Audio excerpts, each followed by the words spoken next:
Hello everyone, welcome back to the channel Frontline News. Today, we're diving deep into a story that could redefine Russia's access to the Baltic Sea and shake the geopolitical balance in Northern Europe. Vladimir Putin is facing one of his biggest strategic setbacks yet, as Denmark has taken bold steps to cut off Russia's critical Baltic Sea lifeline.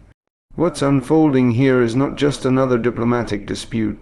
It's a calculated move that could choke one of Moscow's most vital trade and naval arteries, and the Kremlin is scrambling to respond. For decades, Russia's access to the Baltic Sea has been one of its greatest geopolitical advantages. It's the maritime corridor connecting Russia's ports, including Kaliningrad and St. Petersburg, to the rest of Europe and beyond. Through it flows oil, gas, and essential goods that fuel both Russia's economy and its war machine. But now, Denmark, a relatively small nation in size but strategically placed, has just changed the game. By asserting control over key Baltic routes and tightening restrictions, it's effectively putting a chokehold on Russia's movement through the region. To understand how this all started, we have to look at the growing tensions between Russia and NATO since the invasion of Ukraine. Denmark, a NATO member, has always played a quiet but critical role in Baltic security. However, recent intelligence reports revealed increased Russian underwater activity near critical pipelines and cables in Danish waters. These discoveries have raised alarms, pushing Denmark to take a hard stance. Copenhagen has now signaled that it will no longer tolerate Russian vessels using its maritime routes for suspicious or military-linked activities. This move is not symbolic, it's practical and deeply strategic. Russia depends on those routes more than most people realize. The Baltic Sea is essentially a controlled waterway. To the west is Denmark's control of the Danish Straits, particularly the Øresund, the Great Belt, and the Little Belt. Every Russian vessel heading to or from the Baltic has to pass through those straits. Denmark, in coordination with NATO allies, has now tightened surveillance and is considering new legal frameworks to restrict or monitor Russian transit. It's a powerful form of economic and military pressure, without a single shot being fired. What's even more fascinating is how this move comes amid the decline of Russia's influence in Kaliningrad. The tiny exclave wedged between Lithuania and Poland has long been Russia's forward base in Europe. It's heavily militarized, packed with missiles, and has been used to project Russian power into NATO's backyard. But now, with Lithuania enforcing EU sanctions and Denmark restricting sea access, Kaliningrad is becoming isolated. The Kremlin's once prized outpost is slowly turning into a logistical headache. Supplies are limited, morale is reportedly low, and Russia's ability to reinforce the region is weakening. Putin's response has been predictably furious. The Russian Foreign Ministry has accused Denmark of aggression and warned of serious consequences. Moscow claims that Copenhagen is acting under NATO and U.S. orders, calling it a provocation designed to strangle Russia's economy. But here's the reality: Russia has brought this upon itself. Its aggression in Ukraine, cyber attacks across Europe, and sabotage threats have left countries like Denmark with no choice but to act defensively. What Putin sees as hostility is, in truth, the result of his own geopolitical overreach. Economically, the timing couldn't be worse for Russia. Its exports through the Baltic have already been hit by EU sanctions and the shift of European energy markets away from Russian oil and gas. Denmark's restrictions could further complicate shipping routes, increase costs, and limit Russia's ability to deliver goods to Western markets.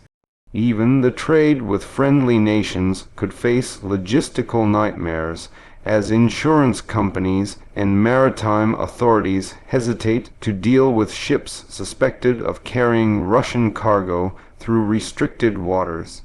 Meanwhile, Denmark's decision has galvanized its Nordic neighbors, Sweden and Finland, both now firmly aligned with NATO, have increased naval cooperation in the Baltic region.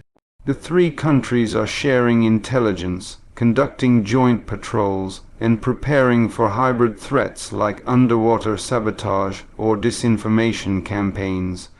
This new Baltic alliance effectively seals Russia in from the north. It's a strategic nightmare for Moscow because the Baltic Sea, once a shared economic zone, is rapidly becoming a NATO-controlled fortress. Let's not forget that Denmark's role here extends beyond geography. It's symbolic of a larger shift in Europe's attitude toward Russia. For years, European nations hesitated to confront Moscow directly. They worried about economic fallout, energy shortages, and diplomatic backlash. But after years of threats, disinformation, and war crimes in Ukraine, patience has run out. Denmark's action is a message to Putin. Europe is no longer intimidated. Small nations are now taking bold, united steps to push back against Russian aggression. Inside Russia, the news of Denmark's move has triggered panic among analysts and insiders.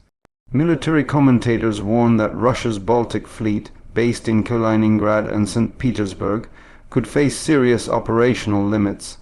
Supply chains are already under strain, and Denmark's surveillance of maritime routes means every Russian ship movement can now be tracked. There's talk in Russian media of unfriendly encirclement, a phrase that mirrors the paranoia of the Soviet era. But unlike in the past, Russia no longer has the resources to counter this pressure effectively. Even Moscow's attempts to pivot trade toward Asia don't help here. The Baltic remains crucial for military logistics, naval training, and energy exports. Losing easy access would mean longer, costlier routes via the Arctic or the Black Sea, both of which are equally unstable. The Black Sea, after all, is already contested due to Ukraine's counteroffensive and Western support in the region. That leaves Russia cornered, geographically and economically. Denmark's leadership, meanwhile, has been careful but firm. Prime Minister Mette Frederiksen has stated that protecting national and European infrastructure is non-negotiable. Danish defense officials have also confirmed increased military presence in the Baltic Sea, deploying patrol ships, drones, and maritime surveillance systems. This marks a new phase in Europe's maritime defense, one where even small nations play big roles in containing Russia's influence. What's remarkable is how Denmark has managed to act decisively without escalating into direct conflict. Rather than blockading Russian ships outright, it has relied on international law, environmental regulations, and safety inspections to justify its measures. Each step is legally sound and strategically sharp. It puts pressure on Russia while maintaining Denmark's image as a responsible global actor. That's a level of strategic sophistication that Moscow can't easily counter. For Putin, this is more than a diplomatic headache. It's a direct challenge to his narrative of strength.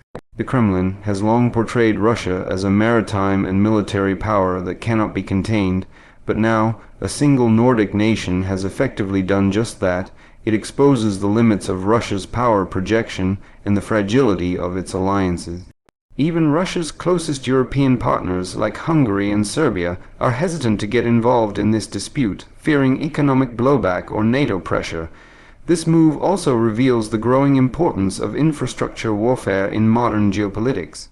Control over pipelines, undersea cables, and shipping lanes has become just as critical as control over land. Denmark's strategic position at the gateway of the Baltic makes it a silent power broker in this new age of maritime rivalry. By leveraging its geography, it's reshaping the balance of power without ever needing to mobilize a massive army. In Russia's domestic politics, this crisis could not come at a worse time. The Russian economy is already struggling under sanctions, its military stretched thin, and public confidence in leadership waning. The loss of easy access through the Baltic adds to the narrative of decline. Putin built his image on restoring Russia's global reach, yet here he is, watching that reach shrink before his eyes. Even loyalists in the state media are finding it hard to spin this as a victory. Analysts in Europe believe this move will force Russia to either escalate or adapt. Escalation could mean hybrid retaliation, cyber attacks, disinformation, or covert sabotage against Danish or NATO infrastructure. Adaptation would require diplomatic restraint, something Putin rarely practices. Either way, Denmark has forced Moscow into a corner where every move carries risk. In the long term, this confrontation could accelerate the fragmentation of Russia's presence in Europe. Kaliningrad might become economically irrelevant, its military value undermined by isolation. The Baltic Fleet could be downgraded as resources shift to the Arctic or Pacific, and Europe, for the first time in decades, could enjoy greater security in the north. For Denmark, the rewards are significant. It strengthens its role in NATO, earns the respect of allies, and demonstrates how smaller nations can play outsized roles in defending international stability. It's a testament to how power in the 21st century isn't just about size. It's about position, alliances, and the courage to act when others hesitate. As we watch this unfold, one thing is clear: Russia's Baltic dream is fading fast. What was once a showcase of Moscow's strategic depth has turned into a trap of its own making. Denmark has simply pulled the lever that exposes how dependent Russia really is on others for access, trade, and influence. It's a subtle yet devastating blow to Putin's ambitions, and it could mark the beginning of a broader realignment in Europe's northern waters. In the end, this story isn't just about maritime routes or political tension. It's about shifting power. It's about how small nations can change the course of history through precision and unity, and it's about how one leader's obsession with dominance can lead to his own isolation. Denmark's bold move proves that in modern geopolitics, strength isn't just measured in tanks or missiles. It's measured in strategy, foresight, and the courage to defend freedom at any cost. And as for Putin, this could be the moment he realizes that the era of unchecked Russian influence in Europe is truly over. The Baltic Sea is no longer his playground, it's becoming his prison.